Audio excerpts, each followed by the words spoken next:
So, finally guys, good morning mga Inday. May tripod na ako, kaya nakakapag-vlog na ako. Hindi ko na guys, na-unbox kasi nga ginamit ko na siya nung event ng Rampadora. So, saktong dumating bago yung event ng Rampadora bago kami nag-makeup. Then, ayan. Time check. Magti-12 na dito or 12 na ata. Dito sa amin, ng tanghali. So, ayan. Kasi nga, hindi ako komportable sa suot ko. Crop top kasi ito lumalabas yung ko. Kaya magpapalit ako ng damit. Magplansya lang ako saglit.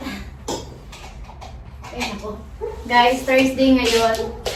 May pasar sa amin. So, alam nyo yan. May pasar sa amin every Thursday. So, ayan. Kakagaling na ako doon. Kakagaling ko lang ng pasar after kong hinatid si Kuko doon sa school niya. Pumunta ako ng pasar. Tapos, ayun, ang dami-dami ko talaga nabili first time yun kasi nga pakita ko sa inyo yung bag, yung anong tawag nila doon?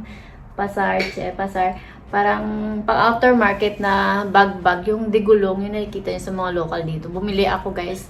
Lagi ko sinasabi na bibili ako na nakakalimutan ko. So finally nakabili ako kanina, then binamanuhan na. Then hindi ko pa nailabas yung mga pinamili ko kanina. Plasya muna ako ng t-shirts. Kasi nga, malabas yung tiyan ko.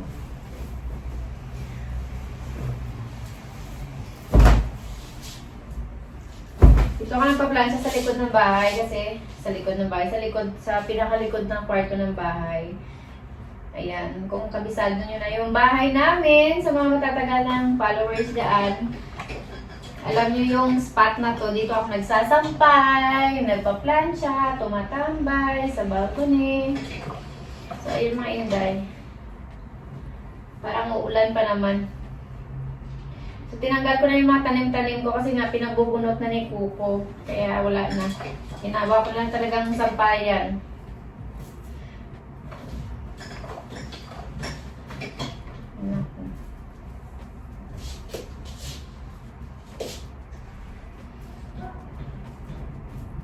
Hindi ko naman na dapat ito kailangang planchahin. Kaya nga lang, susuotin ko ito magsundo mamaya kay Baby Chanel, kay Asia, kay Kuko.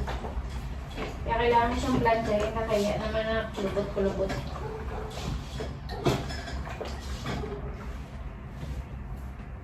Parang uulan pa naman.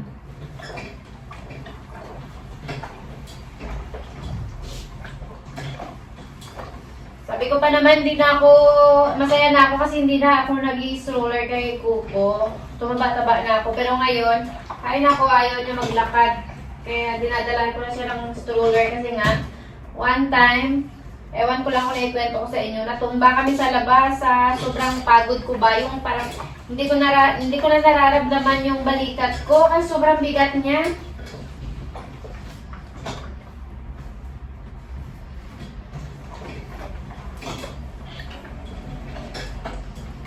Parang uulan pa naman ito.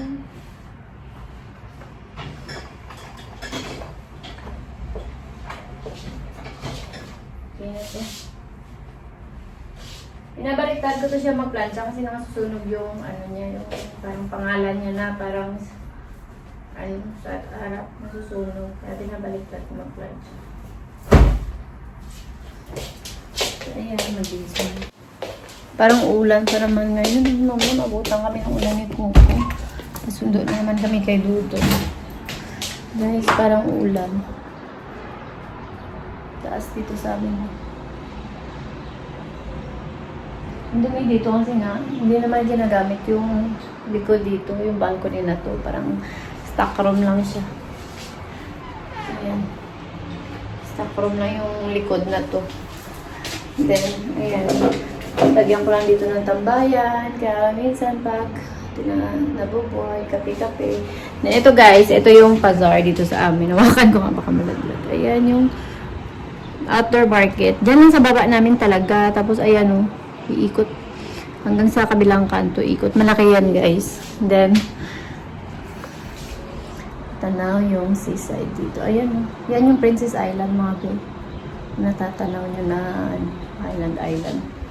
Princess Island. Tapos nakikita din dito yung yung pinakamataas na tower dito sa Turkey. Nakikita din dito sa balcony namin. Pero Wag na guys, kasi nga na, ano ako na, nahahawa.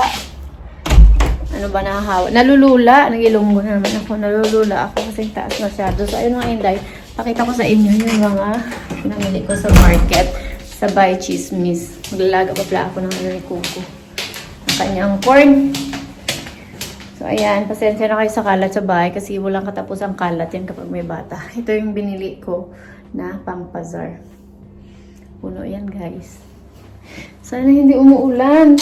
Kasi yung ano niya, yung kanyang stroller, nilapag ko lang dun sa labas.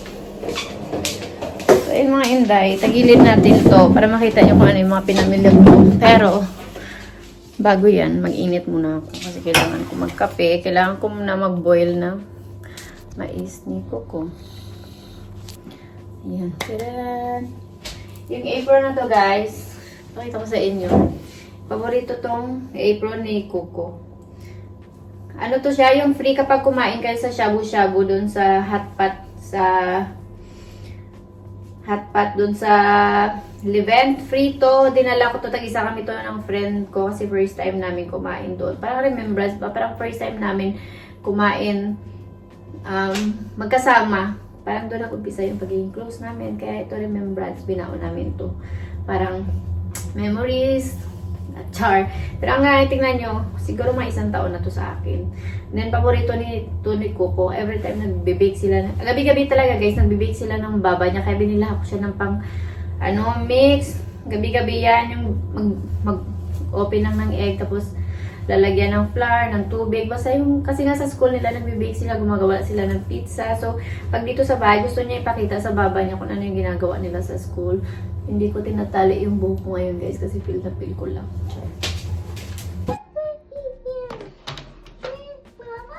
Yes, baby. Thank you.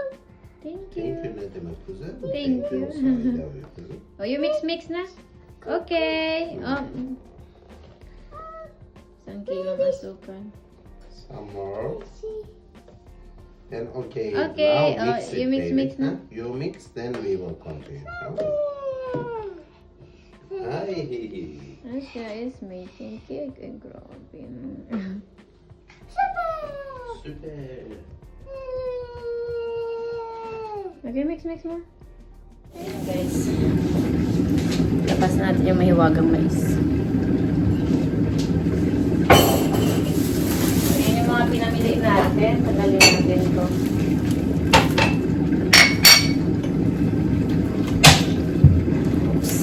Guys, ang lalaki, kaya ako na binamano, 5 piraso is 100 tele. So, papatak siya mga 25 pesos each, pero ang lalaki. Yan, ako na binamano kanina. So, yung maliit lang yung lulutuin natin kay Coco. Kasi sila ng baba niya, may luto ng mais na dalawa. Kahit kumagala kami sa labas, pilit sila bumili ng mais. Ayan guys, mais. First na binili natin, mais. So, pagmamuna siya natin. Hindi ko alam kung sensitive ba ako. Alam nyo guys, kapag nasa bahay lang kayo tapos wala kayong work, ang sensitive ng pakiramdam nyo sa lahat ng bagay.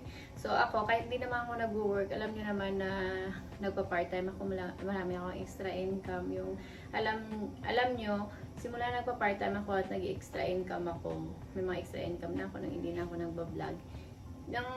Alam nyo, kahit hindi ako bigyan ng pera ni Dudu, kahit hindi niya ako bigyan ng allowance, yung nabibili ko na yung luho ko, alam nyo yun, yung sarili mong pera, sarap diba ganon, yung sabi nga nila, kapag may sarili kang pera, pag ang babae may sariling pera, ano nyo yun, power, kung sabaga, power or pride nyo yun, kasi alam nyo yun, yung mga lalaki, hindi man lahat, kapag wala kang pera, parang hawak ka nila sa liig, pero pag alam nila na, kaya mo, independent ka, kaya mo kumita, kaya mo kahit wala sila na hindi ka umaasa, hindi ka nila may small, hindi ka nila mahahawakan sa liig, hindi ka nila may insulto, hindi ka nila mababastos. Alam nyo yun kasi feeling nila kasi pag may minsan yung ibang mga lalaki, pag may mga pera sila, feeling nila parang pag mamay-ari ka na nila, na kaya nilang yung bastos-bastusin ka nila, or hindi ko naman sinasabi lahat, pero kung may way na kumita kahit sa bahay lang kayo, gawan nyo, find way. Or maghanap kayo ng pagkakakitaan kahit sa bahay lang kayo. Guys, iba talaga kapag may sarili kayong pera. Alam niyo kapag may sarili kayong pera, lalo na sa abroad kayo, parang wala kayong kinakatakutan.